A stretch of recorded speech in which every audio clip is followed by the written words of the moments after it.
pada akhir abad ke-17, Belanda memperluas benteng peninggalan Portugis di Passo dengan tujuan menjadikannya sebagai pusat pertahanan pemerintahan di daerah Passo. Peletakan batu pertama dilakukan pada tanggal 17 Oktober 1686 oleh Johannes van Vliet dan Gubernur Robertus van den Broek. Benteng ini oleh penduduk setempat disebut pula sebagai kota.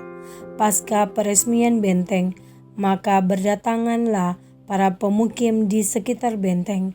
Mereka datang dari berbagai tempat seperti Hutumuri, Ema, Alang, Halo, Hutumesing, Ou, Porto, Tuhaha, Boi, Tiou, dan Haruku. Pemukiman baru ini terus meluas sampai mencakup pula desa Negeri Lama. Nama Negeri Lama ini sebenarnya diambil dari kebiasaan menyebut daerah ini sebagai negeri lamanya desa Passo. Di daerah inilah letak negeri Passo yang mula-mula, karena itu mereka biasa menyebutnya sebagai Negeri Lama. Hari demi hari, pemukiman ini semakin berkembang seiring perjalanan waktu, dan ketika penduduknya sudah cukup berkembang, maka proses penataan dilakukan agar terciptanya tertib administrasi kependudukan, pelayanan publik, dan berbagai kepentingan politik kaum kolonial, seperti penetapan pajak. Hal ini menyebabkan terbentuknya Jemaat GPM Negeri Lama sebagai pecahan dari Jemaat Passo. Pada tahun 1850, oleh warga yang bermukim di daerah ini, mereka mulai pembangunan sebuah gedung gereja. Mereka menamai gereja ini sebagai Gereja Pertolongan. Tahun 1850 kemudian dijadikan acuan sebagai tahun berdirinya Jemaat GPM Negeri Lama. Jadi sampai dengan tahun 2021 ini, Jemaat GPM Negeri Lama telah berusia 171 tahun. Pada tahun 1915 barulah ditempatkan di Jemaat Negeri Lama Pendeta David Patinama didampingi beberapa majelis jemaat, yakni Penatua Hendrik Palaplapon dan Penatua Hendrik Maitimu, serta Diaken Petrus Nanlohi dan Diaken Yesayas Maitimu. Dua orang tua agama mendampingi mereka, yakni Tuagama Albert Nanlohi dan Nikodemus Pakaila. Di tahun 1928, untuk pertama kalinya dilakukan pemilihan majelis jemaat oleh warga jemaat. Sesuai keputusan pengurus pusat GPI, terpilihlah keempat majelis jemaat tadi untuk melanjutkan tugas mereka.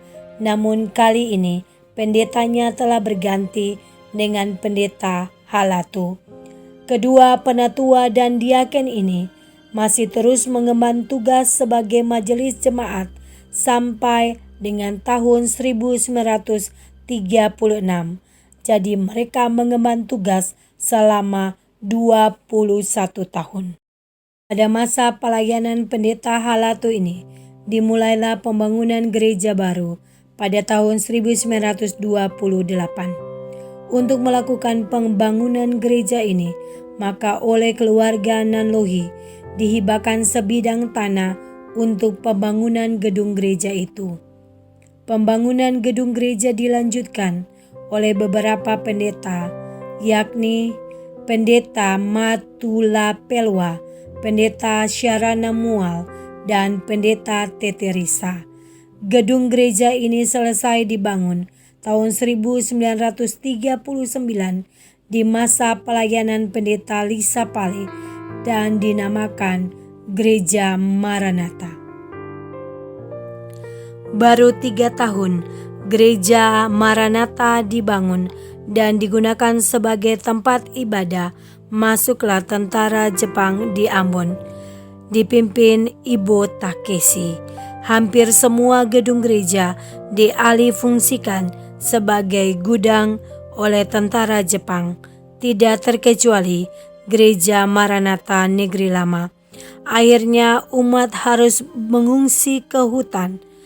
Pendeta Hasupu Sepa bersama majelis jemaat, dalam hal ini Penatua Jonathan Dekok dan Domingus Huli, serta Diaken Domingus Marlisa dan Diaken Oktovina Lesi Putih bersama Tuagama Yakob Maitimu dan Yakob Sohuat harus mengorganisir pelayanan ibadah secara darurat di hutan tempat warga jemaat mengungsi.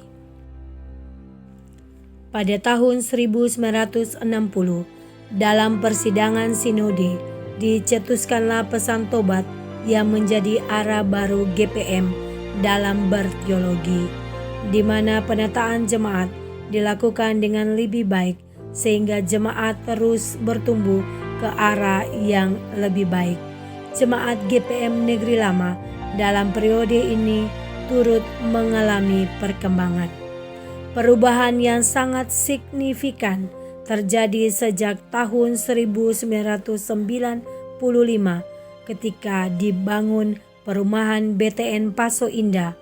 Warga jemaat semakin berkembang. Di tahun 1999 sebagai dampak kerusuhan, maka banyak warga non-Kristen di BTN yang mengungsi sehingga rumah-rumah mereka ditempati oleh orang lain. Akhirnya warga BTN mayoritas dihuni oleh orang Kristen yang kemudian menjadi warga jemaat Negeri Lama. Dampak dari tragedi 1999 bagi jemaat ini adalah hancurnya rumah-rumah warga di sektor Pison dan gereja Maranatha. Karena itu jemaat harus beribadah di gereja darurat. Kendati demikian, iman warga jemaat justru semakin termotivasi. Akhirnya mereka mulai membangun kembali gedung gereja Maranatha, bahkan sekaligus dengan gereja kasih persaudaraan.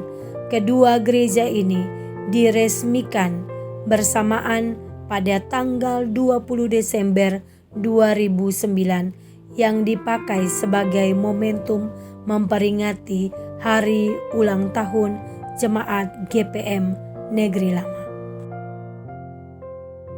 Jemaat GPM Negeri Lama terus mengalami perubahan dan perkembangan, baik dari sisi kuantitas maupun kualitas, sehingga termasuk dalam jemaat-jemaat yang cukup potensial di Klasis Ambon Utara, setelah Poka, Rumah Tiga, dan Wayame. Dari sisi adaptasi terhadap perkembangan teknologi, maka sejak 2 tahun terakhir ini, Jemaat Negeri Lama setiap minggu melayani warga jemaat, baik yang di gereja maupun melalui siaran live streaming melalui YouTube, sehingga orang di berbagai tempat yang jauh, bahkan berbagai penjuru dunia ini pun dapat mengikuti ibadah setiap minggu dari gereja Maranatha Jemaat Negeri Lama hanya dengan mengetik di channel YouTube Jemaat GPM Negeri Lama. Demikian sekelumit informasi tentang Jemaat GPM Negeri Lama dalam lintasan waktu. Aku menanam, Apolos menyiram, tetapi Allah yang memberi pertumbuhan. Dirgahayu Jemaat GPM Negeri Lama.